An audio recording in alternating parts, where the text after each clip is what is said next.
Hey, what's up, guys? You're looking at a screenshot here of one of my messages. It's from Three Sisters Forge. Right after I put that video up for the CCT, he sent me a message. So I figured I would do the duty of reading it to you guys to get the information out. It's a little bit of history, I guess the story of where the design came from, really. And it's just pretty cool. And it's just an update to the CCT review. All right, so. First of all, when you make videos on YouTube, some people may laugh and say, oh, you do a Spyderco review and Spyderco watches the video and, oh, I made a video on a Benchmade watches my videos. And you know what? It's true. And I know that from personal experience. You get contacted all the time. Companies who have a product that they have out there, they search for their product. I've talked to representatives from Zippo in marketing who specifically look at Zippo videos on YouTube.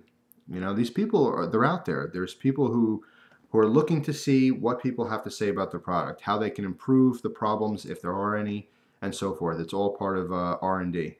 And I think it's awesome. But instantaneously, I did the review and I got this message right away. So I just want to give this information to you guys so you can hear what the deal is.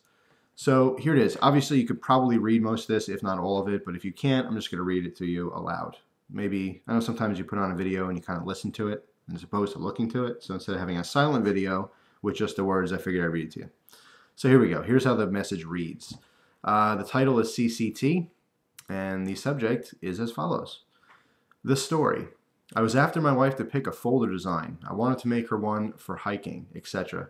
After much back and forth, she tells me, just the size of a credit card. Being a smart beep, I trace a credit card in the shop. Made a frame, cut the tip off of the knife underway, and put it in.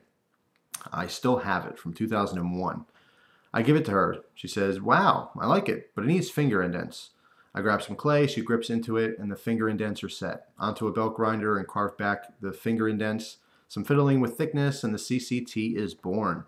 The original had the clip very high to clear her hydro pack, and a lanyard hole. A lanyard fits nicely over the last spacer. Then her buddies started calling. Then a few cops, military, etc. One popular use is to clip the inside, one popular use is to clip it inside the glove cuff that military and law enforcement use. Internationally, these are restricted on blade size less than 2 inches. This fits the bill. Wasn't designed for it, just kind of fill in. It drops into a watch pocket. I make them with black clips also. The thumb stud was positioned for a straight push out open. If you position your thumb and press in a straight line, it opens and locks solid. So he's referring to is my comment on the thumb stud. Aesthetically, I like it in a different position, but he's saying it's it's there for a reason. If you basically hold the knife straight up and down, north and south, and you push your thumb west, then it will be a very smooth transition into opening and locking. Okay, so it is there for a reason. It's not just randomly put on there. Let's see. This is made with T drives. Anyone can take it apart in the field if needed. Okay, like I said before, kind of along the same lines of a Sabenza. The only difference here is that there are 2 different Torx sizes. But if you have basically a multi-Torx bit set, which is a pen-sized tool, in your pocket, you can completely disassemble in the field if needed or wherever you are. So that's cool too. It's very convenient. Blades are now S35 NV or CPM 154 CM. So this is one of the biggest reasons I want to mention this, is because it is an update in the information in that if you buy this knife today from Three Sisters Forge or a secondary source, you're going to have the upgraded steels. Okay, that was important for me to get the message across on that. And then the last sentence is my most popular folder. Now all over the world in 11 years.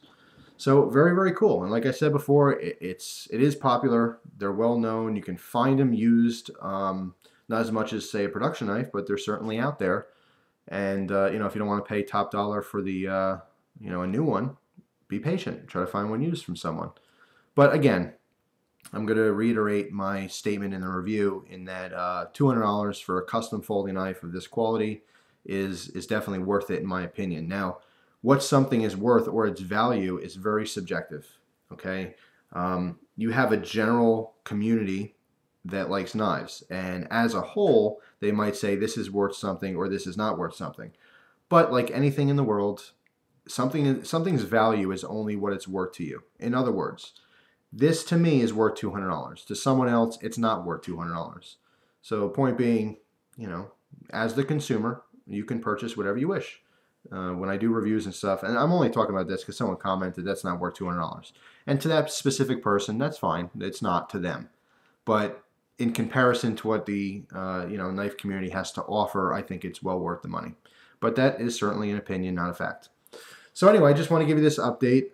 Thank you to Three Sisters Forge for contacting me, and I asked them if I can just read this in a video so people would be told the story. And like I said, most importantly, just let you know about the steel upgrade in case you were thinking about getting it. You do know that there are 2 different options now for the steels. And if you're buying this used, make sure you find out which one it is so you can see if that's what you'd prefer. So that's all. Just a quick little update on the Three Sisters Forge credit card tactical custom knife. Thanks for watching, guys. I appreciate your time as always.